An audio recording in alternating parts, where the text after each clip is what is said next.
Here, your frying pan. I hated The Witcher 3 the first time I played it. I thought it was overhyped, clunky, fairly easy, and undeserving of all the 10 out of 10 reviews it got. Yeah, I know. I was a dum-dum. It took me 9 years to realize that the reason I hated The Witcher 3 was because I was playing it wrong. The game has 4 difficulty settings and I chose normal every time. Normal is the default, so I'm playing it in the way I would think the developers intended for me to experience their game. Well, I was wrong, because this year I decided to give The Witcher 3 one last genuine shot.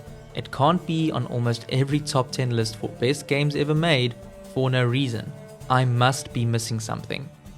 I read once that Deathmatch, the hardest difficulty, is the most authentic way to play the game. So that's what I decided to do, and 100 hours later, I now not only believe that Deathmatch is the only way to get the most authentically immersive Witcher experience, but by playing the game on Deathmatch, it actually makes it one of the greatest RPGs ever made. This is my 9-year journey to finally understanding The Witcher 3.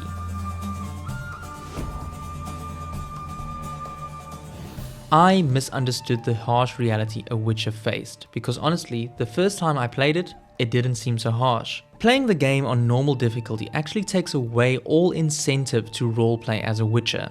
Sure, the world of The Witcher 3 is dark and dreary, filled with corruption and murder, but for me, playing on normal difficulty, I felt none of that risk. I would take a monster contract and be told how fearful I should be, but despite that, I never felt the need to open the bestiary and study up on my opponent before facing it. I never used the alchemy page, nor did I ever craft a potion to specifically help me with one monster type. When faced with a choice that could either cause a fight or have everyone walk away with their heads, I would just fight because I was always sure I could beat whatever the fight was. The Witcher 3 was mindless to me, a standard action game with a few dialogue choices that impacted the ending.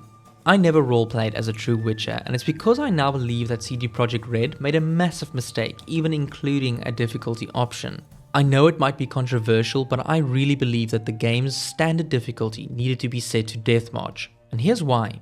You see, the problem with a difficulty option in a role-playing game like The Witcher is balancing. There is almost no incentive to truly engage with all the systems CD Projekt Red put in place on lower difficulties, because if I can just slash my way through this boss fight, why would I ever search for an hour for a specific plant just to craft a potion that would give me like 10% of extra damage? If I believe I can fight and survive every bandit ambush, why would I ever engage with a dialogue option between giving them money or fighting them?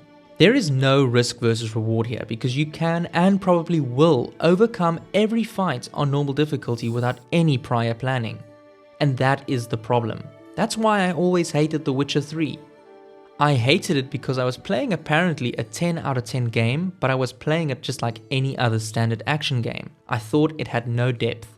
Or at the very least, there is depth, but I had no reason to engage with that depth.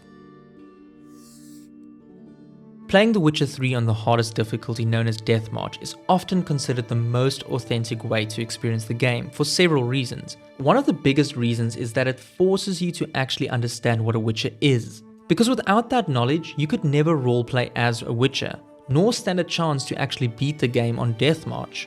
So very quickly, what is a Witcher? Well, a Witcher is a trained monster hunter who possesses supernatural abilities due to undergoing a series of grueling training and trials, including consuming mutagenic potions that grant them heightened senses, increased strength, and accelerated healing, making them highly effective in combating the most dangerous monsters that inhabit the world. They actually also study every beast and monster to know how to counterattack that monster. So in essence, a Witcher kills monsters, but a Witcher kills monsters with a plan.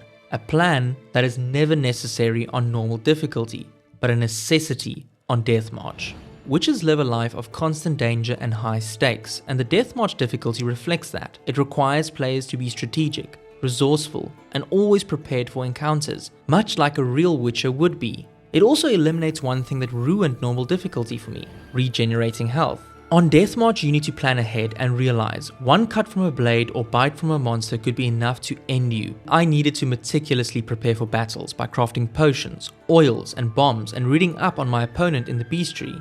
Something I never did on normal difficulty, but trust me when I say a 10% buff in damage in a fight against a werewolf that could kill you with one critical hit Nothing quite immerses you as much as that. The increased difficulty also required of me to use all of Geralt's abilities, switching between swords, signs, and dodging until I could regain some of my stamina to go on the offense again. On normal difficulty, I would just keep slashing and almost never run out of stamina, but on Death March, success in a battle demands a deep understanding of the game's mechanics, which feels way more engaging and rewarding. This difficulty level also enhanced my immersion by making the world feel more dangerous, which aligns with the narrative of a witcher's perilous and unpredictable life. The constant turmoil of townsfolk's experiences and the brutal nature of the war-ravaged lands makes for a truly captivating game. So now, on Death March, when I entered a new town, I took the time to breathe it in, listen to the stories, engage with the merchants. I understood the role that I, as the Witcher, played in the ecosystem of the Northern Realms. A Witcher was not welcomed by everyone, but needed by most when faced with a monster problem. A give and a take. I needed the money and they needed relief from a monster. I often didn't fight when confronted in the town because I knew I needed the money that this townfolk could provide. I also knew that if and when I fought, I might survive, but I would be badly hurt. So I would need to craft potions and rest, all delaying my progress in finding Ciri, which is obviously at the start the main driver of the narrative. I cherished moments of peace and relished in moments of levity with friends. The highest stakes of the combat in Death March also influenced the weight of the narrative choices, and the consequences of actions are felt way more immediately. Choose to fight and you could die. Choose not to fight and someone else could die. A give and a take. So in conclusion, my journey with The Witcher 3 has taught me more than just how to correctly play the game. It gave me a profound appreciation for what it means to truly inhabit the role of a Witcher within this meticulously crafted world. Death March transformed this game for me into a living, breathing depiction of a Witcher's challenging life. The stakes were higher, the world was more immersive, and every choice carried real weight. I moved beyond just playing a game to living in a narrative, stepping into Geralt's shoes, a stoic monster hunter whose every decision actually mattered. This journey of 9 years taught me something, that sometimes to truly appreciate art in its purest form, we must challenge ourselves to engage with the depth and complexity that the creators truly intended. I also think it's on the developers to decide what is the truest form of the game and make that the default. In my opinion, normal difficulty on The Witcher 3 should not have been the default. For anyone hesitant about The Witcher 3, embrace the challenge, invite the struggle, and discover a world that rewards your patience, your strategy, and your immersion. You might find, as I did, that there's more to this game than meets the eye. The Witcher 3 is now up there with one of the best games I've ever played, but only because I played it right.